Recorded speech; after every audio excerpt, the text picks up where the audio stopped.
The first thing people said was that it didn't make sense. The second thing they said, after they'd repeated the first thing enough times that it started to sound like a prayer, was that it didn't feel real.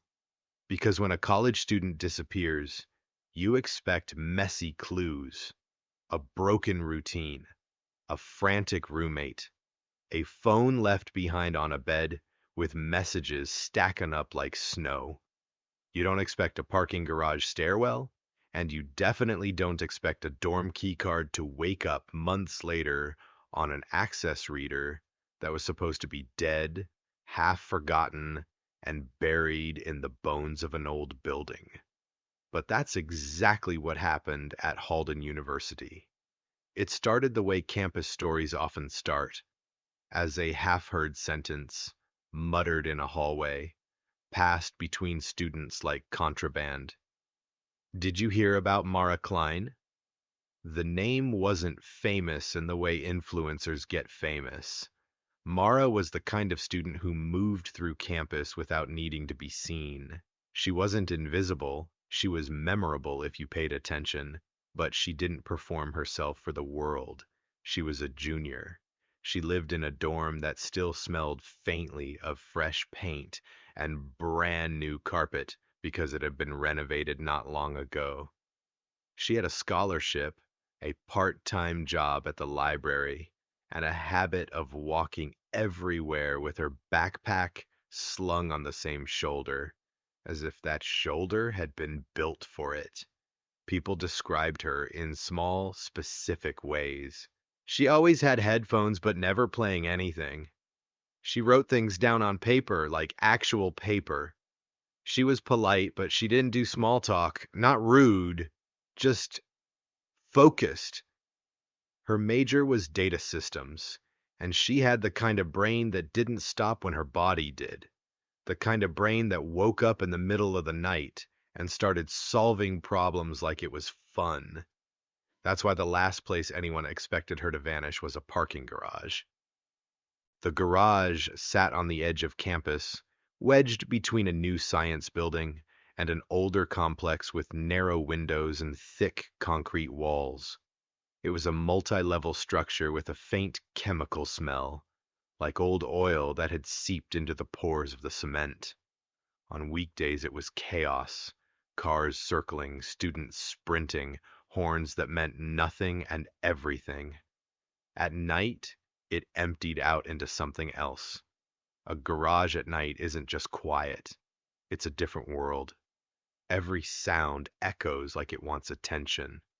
Footsteps become announcements. A dropped key becomes a gunshot in your imagination. The stairwells were worse.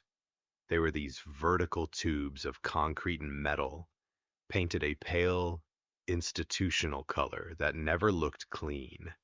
The lights were harsh. The air was cooler inside, and it carried the stale scent of dust and old rainwater. Mara didn't like the stairwell. She said that once casually to a coworker at the library, and then laughed as if she was embarrassed she'd admitted a small fear. But she used it anyway because the elevators in that garage were unreliable, and she was the kind of person who didn't like relying on unreliable things. The night she disappeared, the weather had been mild. Not warm, not cold. Just the kind of evening where you can breathe without feeling it. She left the library at closing time. Her supervisor remembered it clearly because Mara had stayed a little later than usual, helping reshelve a cart that someone else had abandoned. She clocked out, zipped her jacket, and waved a quick goodbye without stopping for a conversation. That was normal. That was Mara.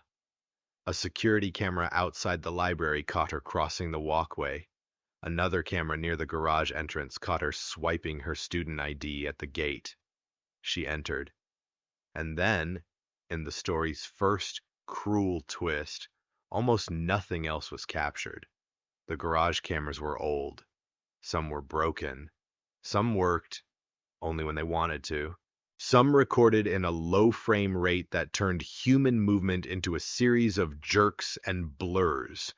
The camera covering the main level showed Mara walking along a row of cars, heading toward a stairwell door. She wasn't running. She wasn't looking over her shoulder. She wasn't behaving like someone who felt threatened. She reached the stairwell door. The door opened. She stepped inside. The door swung shut. That was the last time anyone saw her. At first, no one noticed. People like to imagine disappearances as immediate alarms, sirens, and chaos. In real life, a disappearance often begins as a delay, a missed text, a roommate saying, maybe she crashed at a friend's place, a professor marking an empty seat and assuming someone overslept. Mara's roommate Elise noticed by morning. Elise wasn't close friends with Mara, but they were the kind of roommates who respected each other. They had an unspoken agreement. Don't borrow without asking. Don't blast music. Don't bring strangers in without warning. That morning, Mara's bed was still made.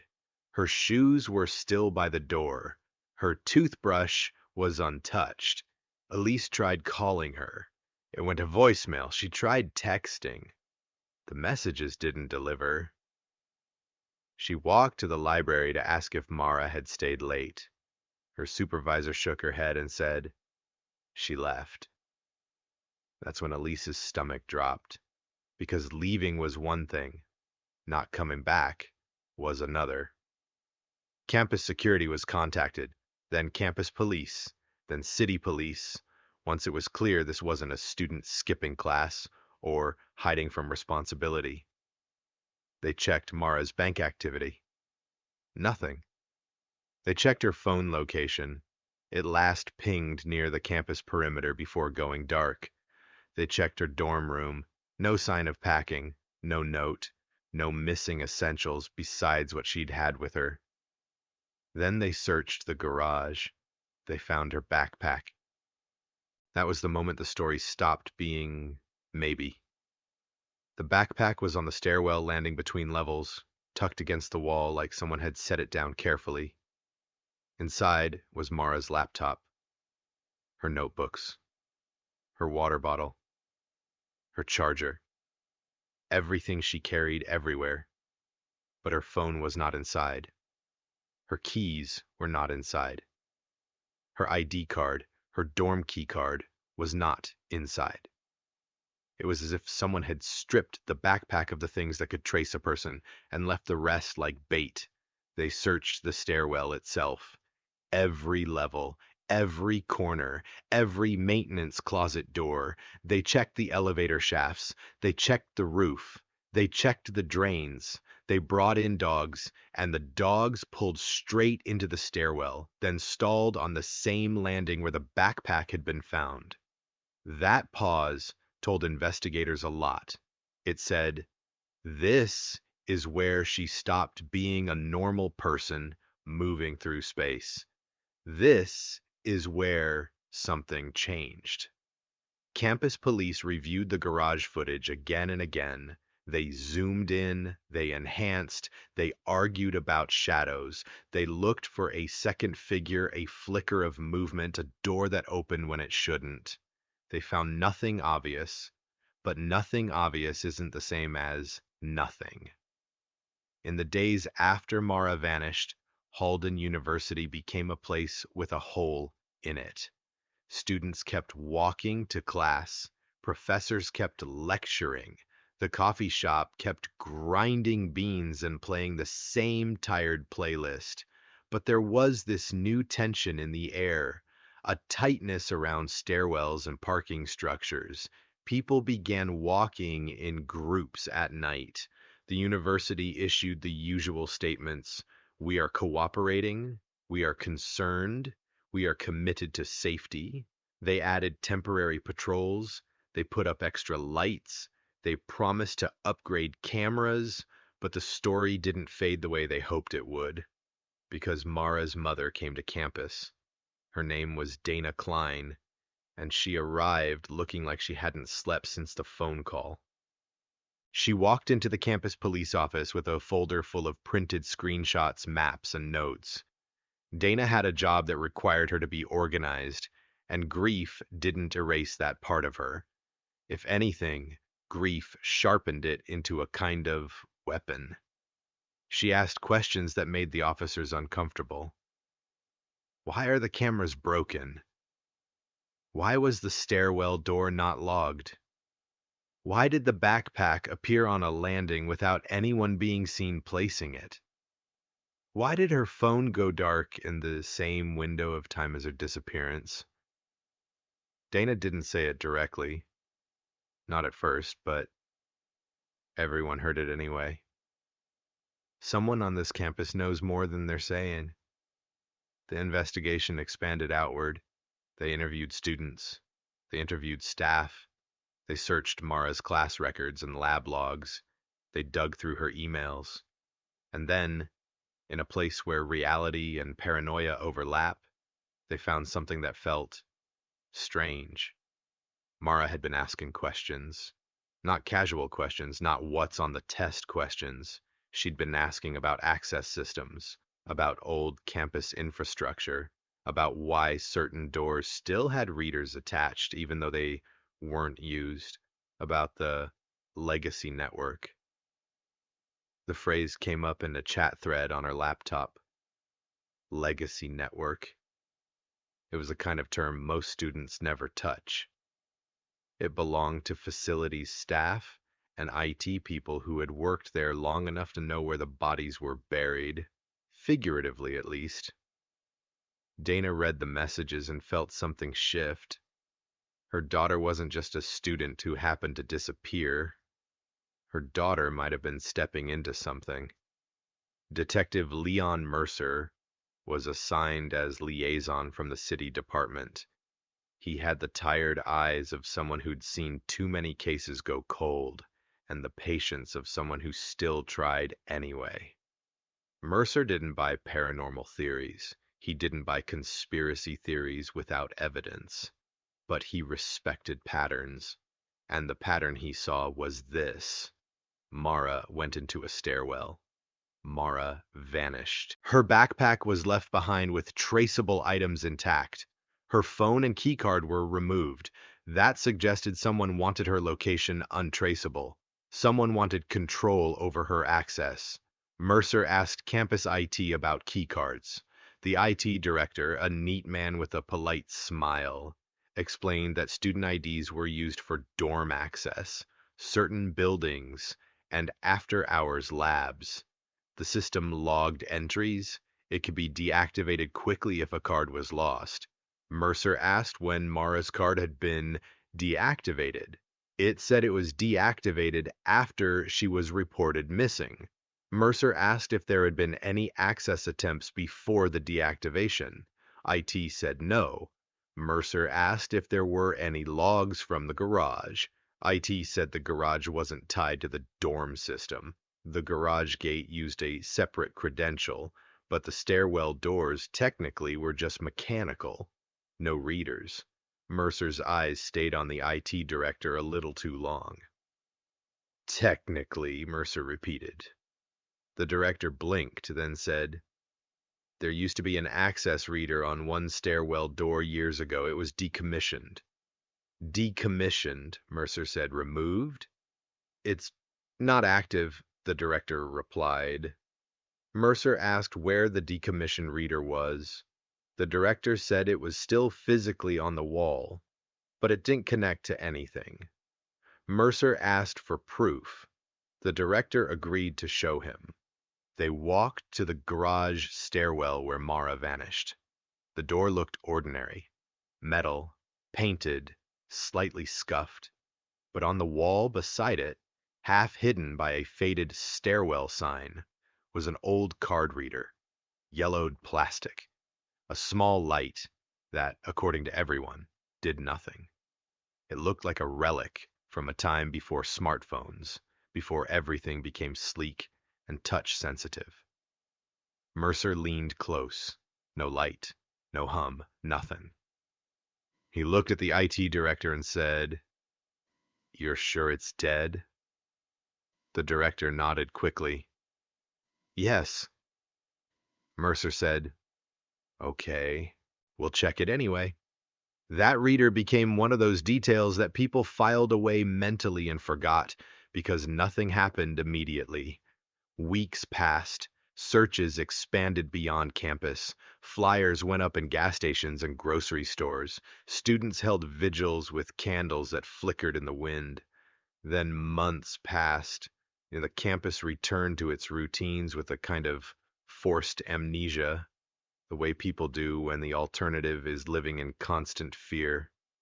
Dana Klein didn't return to routine. She rented a small room near campus and stayed. She attended every meeting. She asked for updates. She walked the garage in daylight like she could find something the police missed. Mercer respected Dana even when she exhausted him. Not because she was easy, but because she was relentless in a way that felt right. Like she was refusing to let Mara become a statistic. The case, however, began to cool. Tips dried up. Searches found nothing new.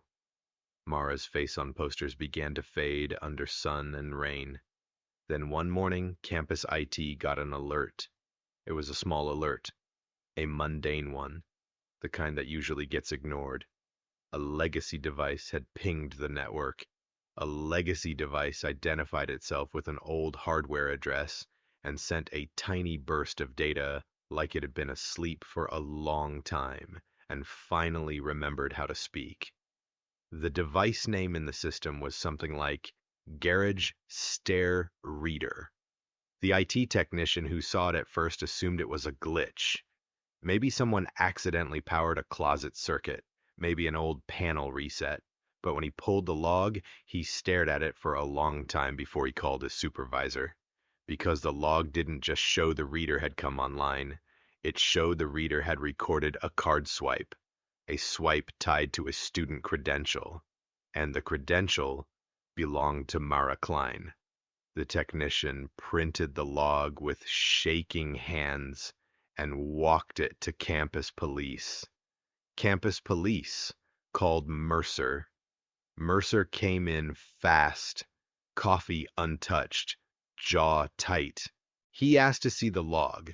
It listed the device, the event type, and the credential ID.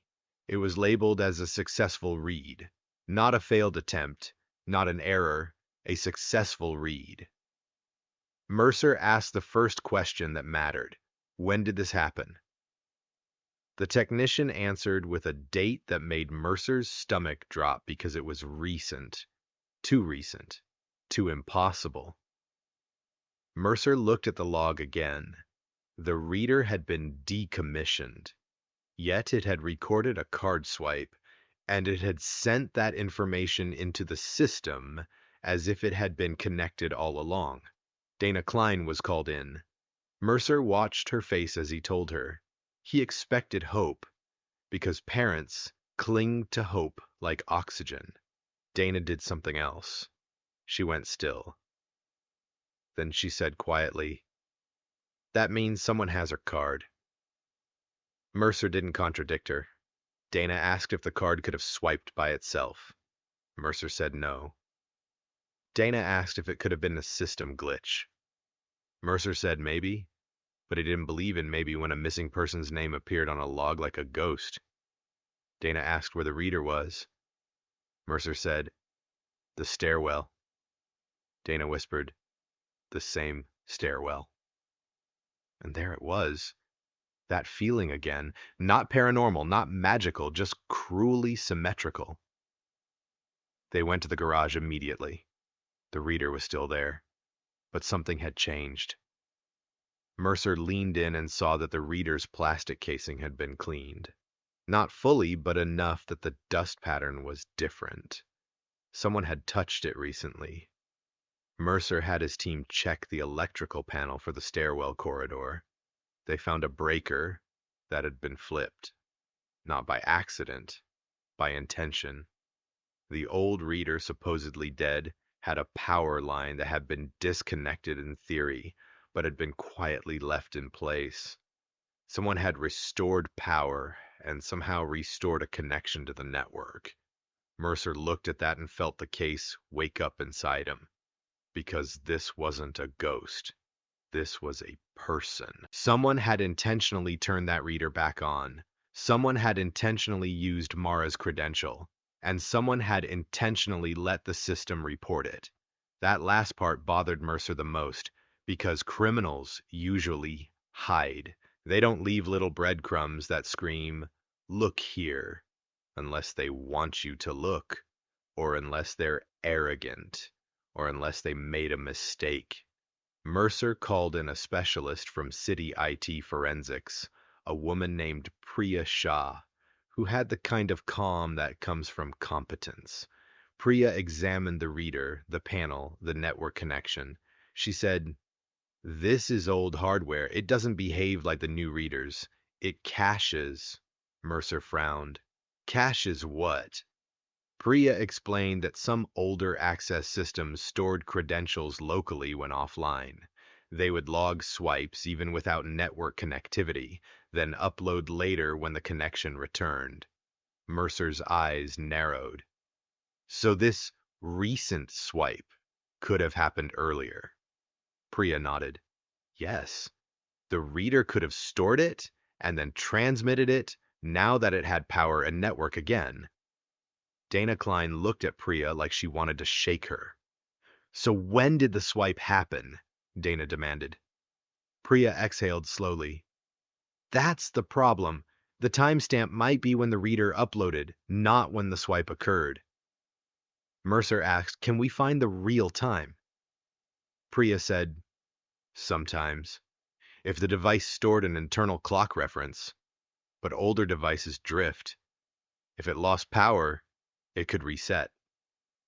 Mercer stared at the reader like it was a liar. Dana's hope flared and died in the same second. If the swipe wasn't recent, it wasn't proof Mara was alive now, but it was still proof of something else. Her card had been used in that stairwell at some point, and the reader had been intentionally brought online to share that information now. Priya dug deeper. She pulled the device memory. She extracted cached records. There were not many. But there was one event that made Mercer's mouth go dry. A successful read, Mara's credential. And another detail. Immediately after that read, there had been a door event, a door open, not the stairwell door, a second door that, according to campus blueprints, didn't exist. Mercer asked Priya to repeat that. Priya pointed to the record. "This reader is paired with a door contact sensor. It indicates it opened something." Mercer said, "But the stairwell door is mechanical." Priya shrugged. "Not everything on paper matches reality." That sentence hung in the air like a warning. Mercer requested the original architectural plans for the garage and adjacent buildings. Old plans. Renovation plans. Facilities notes. They found something. A service corridor behind the stairwell. It was marked as sealed in later plans. In older plans, it connected the garage to a maintenance passage that ran toward the older complex next door. A passage used decades ago for utilities and emergency access. A passage that supposedly had been closed off. Supposedly. Mercer and Priya went to the stairwell with campus facilities. They measured the walls. They tapped concrete. They used a thermal imager to look for hollow spaces behind the stairwell. There was a section of wall on the lowest landing that looked slightly different. The paint was newer. The concrete seam wasn't aligned perfectly with the rest. Facilities said it was just a repair. Mercer said, "Open it."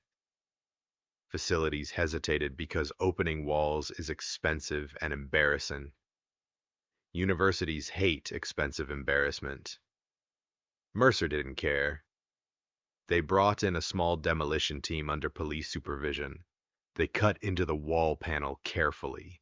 Dust fell. Concrete crumbled, and behind it was a metal door, an actual door. It wasn't a myth. It wasn't a rumor. A metal service door with an old sensor wire running into the wall. The door had a reader mount on the outside, where the old reader in the stairwell had once been. Someone had moved the reader from the door to the wall beside the stairwell, leaving it visible but dead-looking. The door itself was sealed with more than one lock. A padlock, a chain, and a plate screwed over the frame like someone had wanted to make sure no one casually opened it. Dana Klein stood behind the tape line and stared like she was looking at a mouth that had been sewn shut. Mercer stared at it and felt both satisfaction and dread. Satisfaction because the case had a physical shape now. Dread because whatever was behind that door had been hidden for a reason. They brought in a locksmith. The locksmith cut the locks. The chain clattered to the floor like a dropped weapon. Mercer put his gloved hand on the handle and looked at Priya. Priya nodded once. Mercer opened the door. A breath of cold air rolled out. Stale, metallic, damp. The corridor behind the door was narrow and unfinished. Concrete walls. Pipes overhead. A strip of old fluorescent fixtures that didn't turn on. The floor was slightly wet, as if water seeped in somewhere. Mercer's flashlight beam swept across the passage, and the beam caught dust, damp stains, and something that made his pulse spike, a small pile of belongings near the wall. Not a body, not gore, but a neatly arranged cluster that looked placed, not dumped. A scarf, a notebook, a campus lanyard. Mercer crouched, careful, and examined them. No readable text, just objects. Dana leaned forward behind the line, shaking, whispering, "Is that hers?" Mercer didn't answer yet. He didn't want to lie. They bagged the items. They photographed everything. They moved deeper into the corridor. The passage ran toward the older complex next door and then branched. One branch led to a dead end. Another led to a locked utility door. And then, near the far end, the flashlight beam caught something else. A faint, chalk-like marking on the concrete. Not writing. A symbol. A simple shape. A triangle inside a circle. Mercer frowned. Priya looked at it and said quietly, "That's not facilities." Mercer knew. Facilities don't mark secret corridors with symbols like they're in a cult movie. They mark with numbers, arrows, abbreviations. This symbol felt intentional, personal. They found more symbols further down, faint and partially erased as if someone had tried to remove them. Mercer felt the story shifting again. This corridor wasn't just forgotten infrastructure, someone had been using it, and they'd been doing it long enough to develop a system. They reached the utility door and forced it open. Behind it was a small room with an old network switch mounted to the wall. Dusty, but not abandoned. Wires were plugged in. A small, portable battery pack sat on a shelf. Priya stared at it, then exhaled. "Someone brought this online," Mercer said, "recently." Priya nodded. "Not ancient, recent." They had found the mechanism. Someone had restored power and connectivity to the old reader, not to resurrect a ghost, but to pull a cached log and let it surface. That meant someone knew the reader had stored Mara's credential event, or at least suspected. Mercer's mind ran through scenarios, and none of them were comforting. Either Mara's keycard had been used to open the hidden service door in the stairwell that night, and the reader stored it, or someone used her keycard later in that same place for reasons unknown. In either case, her keycard had traveled into a hidden corridor. That was not an accident. That was a path. The university tried to keep this discovery quiet. They wanted to frame it as an old maintenance tunnel found during upgrades. But word leaked anyway. It always does. Students found out there was a sealed passage behind the garage stairwell. Students found out it had been hidden. Students found out a missing student's credential was associated with it. Suddenly, the campus felt like it had a second campus underneath it. A darker one. A secret one. Mercer pushed for a full sweep of all legacy tunnels and sealed corridors across campus. Facilities resisted. The administration resisted harder. But once you find one hidden door, you start asking how many other doors exist. Dana Klein started asking louder. She stood in meetings with administrators and said, "Why didn't you know this was here? Or did you know?" Administrators insisted they didn't. Dana didn't believe them. Mercer didn't believe them either, but belief isn't evidence. Priya continued working the technical side. She traced the network switch in the utility room. It wasn't connected to the main campus network through official means. Someone had spliced it into a line running through the older complex. Priya followed that line. It led into a basement access area beneath the older complex. A building that most students called the Brick Building, because no one knew what else to call it. Officially, it housed a few administrative offices, storage rooms, and a rarely used archive. Unofficially, students avoided it because it felt like the kind of place where people whispered. Mercer requested access to the basement. The university stalled. Mercer got a warrant. They entered the basement with facilities and campus police. The basement hallway was narrow. The lights buzzed. Pipes ran overhead. There were doors with faded labels that had been painted over so many times they looked like scars. They found a locked door that didn't appear on the updated floor plan. Behind it, another corridor. This one had been used more recently. There were scuff marks on the floor. There were footprints in dust. There was the faint smell of coffee. Coffee. In a sealed corridor, Mercer stopped and looked at Priya. Priya's face was expressionless, but her eyes said what Mercer was thinking. Someone had been down here recently enough to drink something and spill the smell into the air. They followed the corridor and found a room at the end. A small room with a desk, a chair, and a laptop charger. Not set up like a student hangout, set up like a workstation. On the desk was a binder with plastic sleeves. Inside the sleeves were printed screenshots, not of campus maps, of security camera feeds. Mercer flipped through them slowly, feeling the case become heavier. The screenshot showed the garage stairwell area, captured from angles that weren't supposed to exist, angles from inside the stairwell, angles from inside the hidden corridor. Someone had been watching the stairwell, watching the door, watching Mara. Dana Klein was not allowed into the basement. Mercer didn't want her seeing this unfiltered, but she learned anyway. Mercer couldn't keep everything from a mother who'd turned grief into investigation. Dana showed up at Mercer's office after hours and said, "Tell me the truth." Mercer told her the truth as gently as he could. There was evidence someone had been monitoring the stairwell area. Dana's hands began to shake, and she whispered, "So someone planned it." Mercer didn't want to make conclusions yet, but he couldn't deny the shape.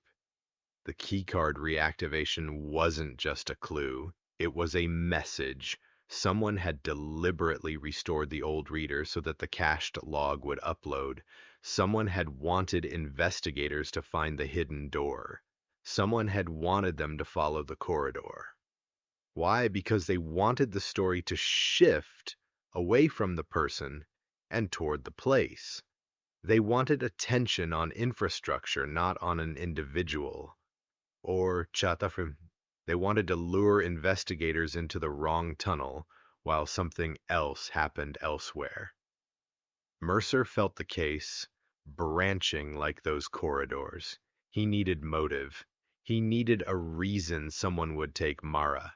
That was the piece still missing. So he went back to Mara's laptop. He went through her notes again, this time with Priya.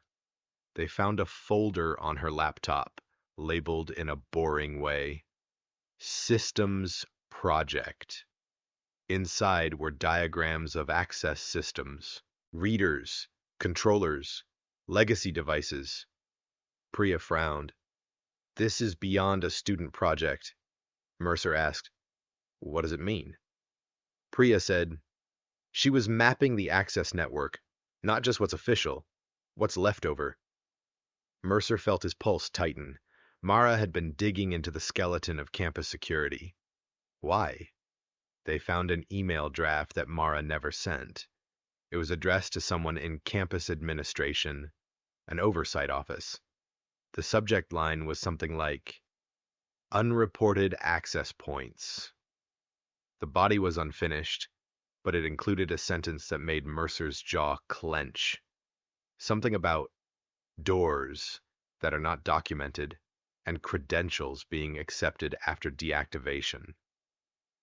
Mara had discovered that old readers could accept credentials without syncing to the main system. That means a keycard could be cloned or reused. That means someone could move through sealed spaces without leaving a modern trace. She had been building a report. She had been trying to expose a vulnerability. If you're the kind of person who profits from hidden access, you don't like that. Mercer asked Priya, could someone have been using these tunnels for theft? Priya nodded. Or for unauthorized storage, or for moving things without cameras. Mercer asked, or for moving people. Priya didn't answer, but her silence had weight. They tracked the binder of screenshots to a printer on campus. The printer logs pointed to a staff credential, not a student one, a staff credential belonging to a maintenance supervisor named Harlan Voss. Voss had worked at Halden for years. He was known as the guy who knew the building, the kind of person who could fix a door by looking at it, who could shut down a noisy vent without even checking the manual. He was also known as someone who disliked students. Not openly, but in the way he talked about them like they were temporary problems.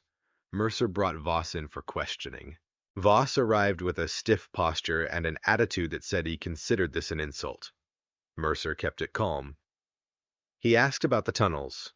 Voss said, old campus. Lots of stuff doesn't show on new plans. Mercer asked about the printer logs. Voss said, maintenance prints things. Mercer asked about the binder of screenshots. Voss said he didn't know what Mercer was talking about. Mercer slid a screenshot across the table, an image from inside the hidden corridor. Voss stared at it for a second too long. Mercer saw it. That micro pause, that flash of recognition before the face resets. Mercer asked, who set up the workstation? Voss's jaw tightened. Not me. Mercer asked, who else has access? Voss said, lots of people. Mercer asked, name them. Voss's eyes narrowed. This is a witch hunt. Mercer leaned in slightly and said, a student is missing. If you're treating this like a witch hunt, it's because you're afraid of what we'll find. Voss stood up. His chair scraped the floor. It sounded loud. He said he wanted a lawyer. Mercer expected that. He wasn't surprised. But later, when Mercer pulled Voss's facility access logs, he found something that made his stomach twist. Voss had been in the garage area the night Mara disappeared. Not on camera. In access logs, service door logs, utility panel logs. He had been moving through the building at the same time Mara entered the stairwell. It wasn't proof of murder, but it was proof of presence. Mercer got a warrant to search Voss's home.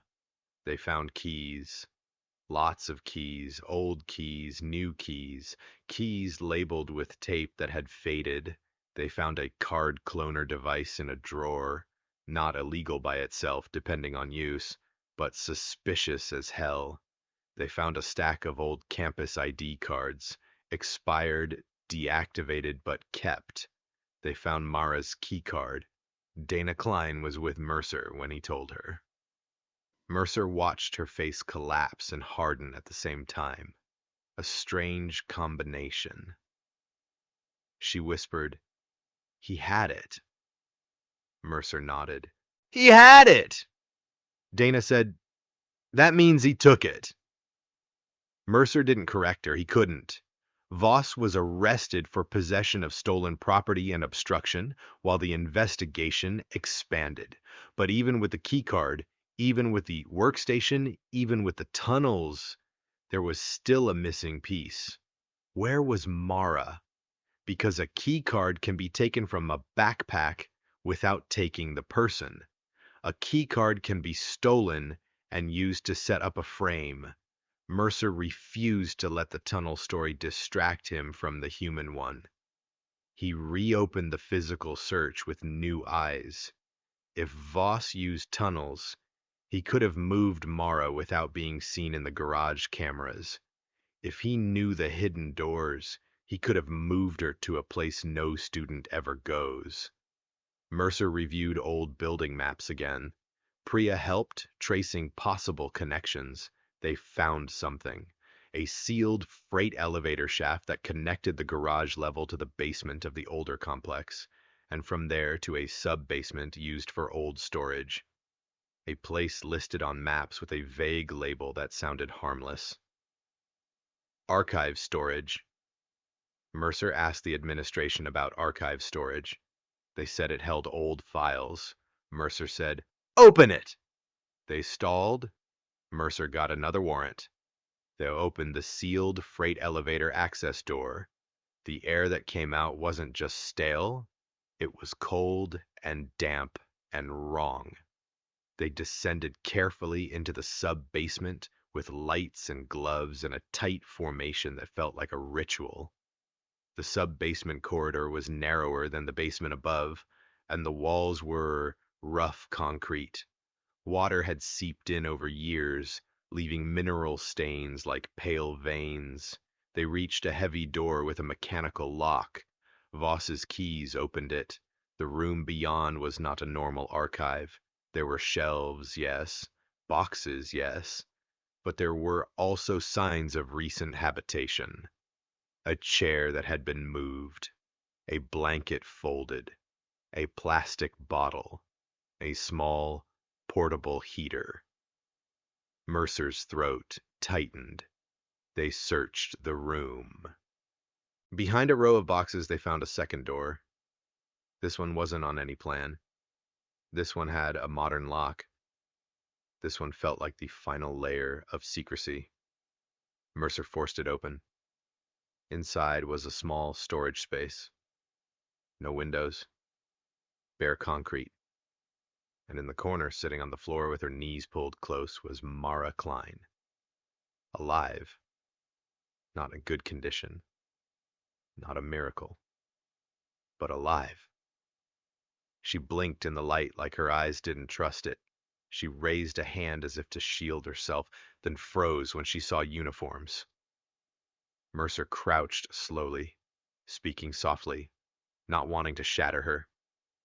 Mara's voice came out hoarse, like it had to travel a long way. I thought nobody was coming. Dana Klein wasn't supposed to be there. She was supposed to stay back. But Dana had followed anyway.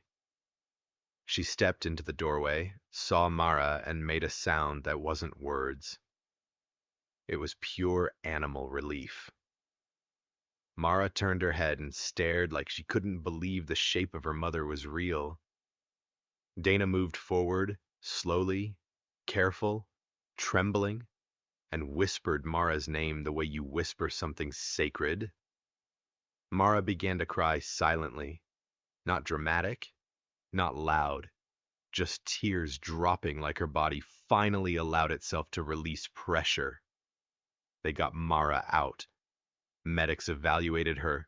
She was dehydrated, weak, traumatized, but she was alive. The university tried to keep the details quiet.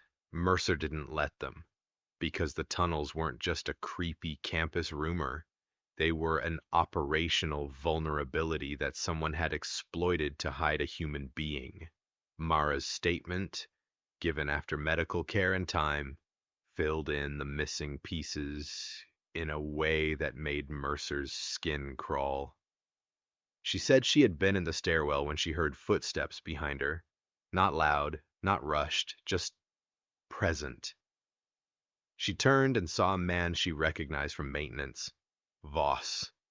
She'd seen him around campus. She'd asked him questions once about access readers, and he'd been polite in a way that felt forced. That night, he told her the stairwell was closed on the lower levels for repairs. He said there was a safer route.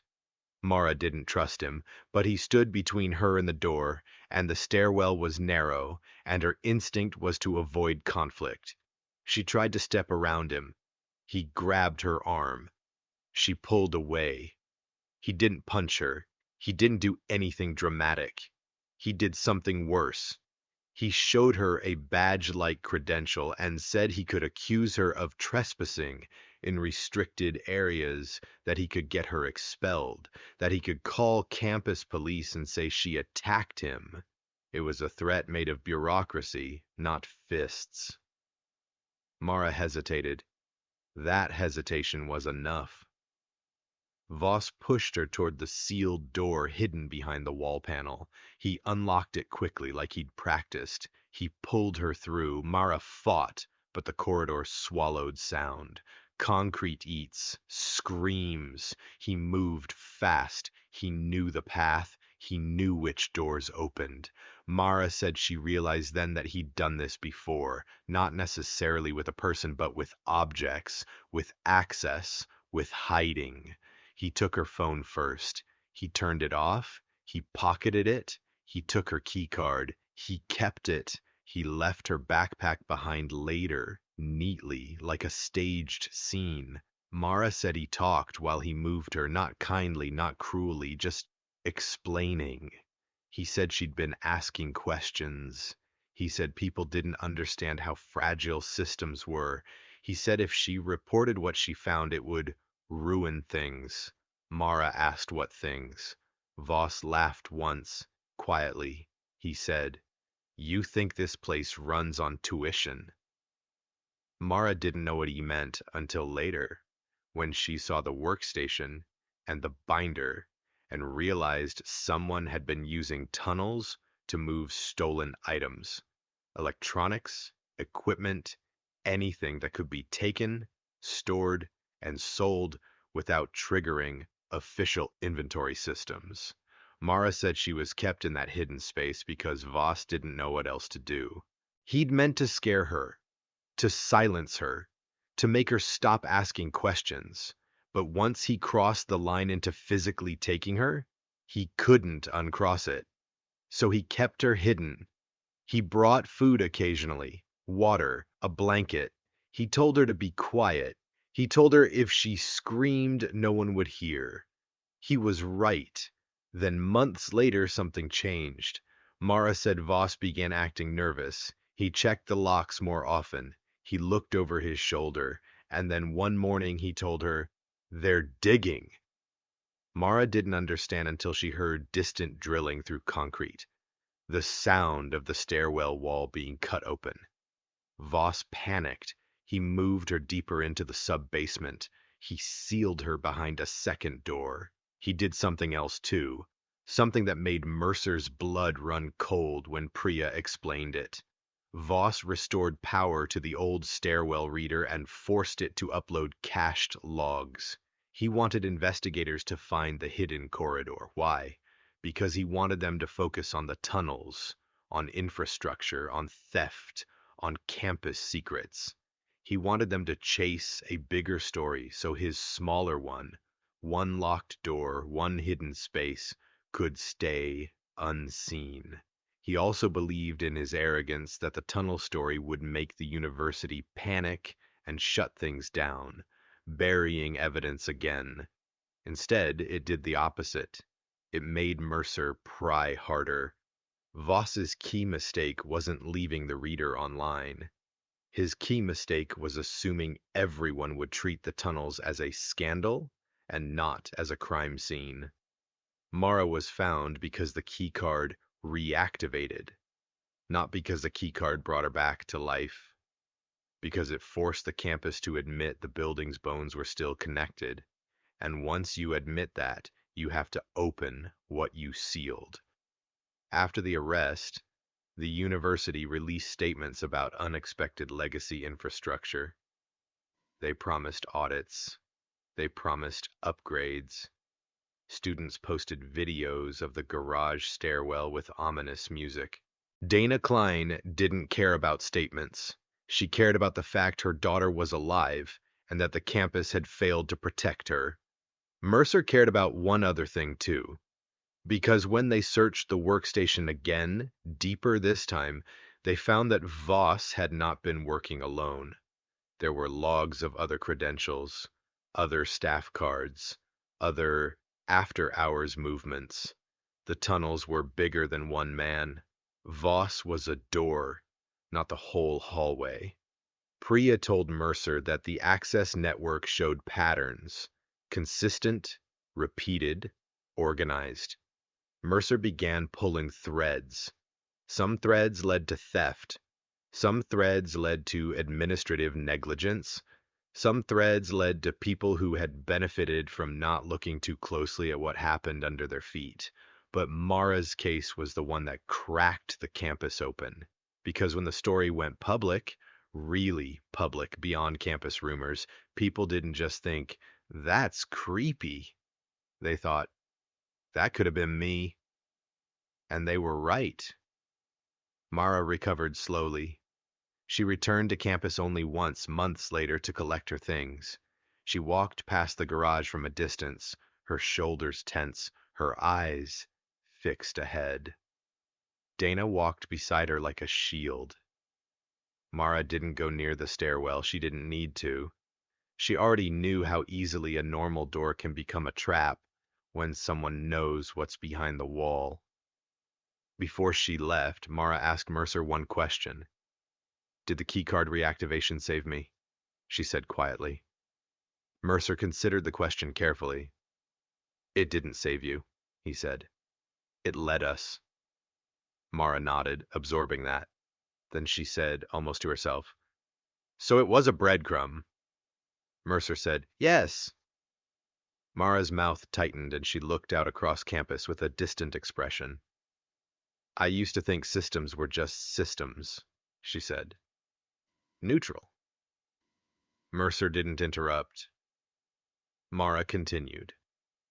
But systems are made by people. And people decide what gets sealed and what stays open. Mercer thought of the hidden door behind the stairwell wall, the locks, the chain, the plate. He thought of how many people must have walked past that wall and never questioned it. He said, that's why you were dangerous to him. Mara looked back at Mercer. Her eyes were tired but clear. Because I asked questions, she said. Mercer nodded. Mara exhaled slowly like she was letting something go. Then she turned away and left. The garage stairwell was closed after that. Renovated, painted, new lights, new cameras, new readers. The university held a press conference and talked about progress, but some students still avoided the stairwell, not because they believed in ghosts, because they believed in something worse. They believed in doors that exist behind walls, and in the quiet confidence of someone who knows exactly which doors you don't know about. And every time a student swiped a card at a clean new reader and heard the soft beep of access, a tiny part of them wondered what the old reader had recorded, what it had stored, and what might still be cached somewhere waiting for power, waiting for connection, waiting for the moment it decides to speak.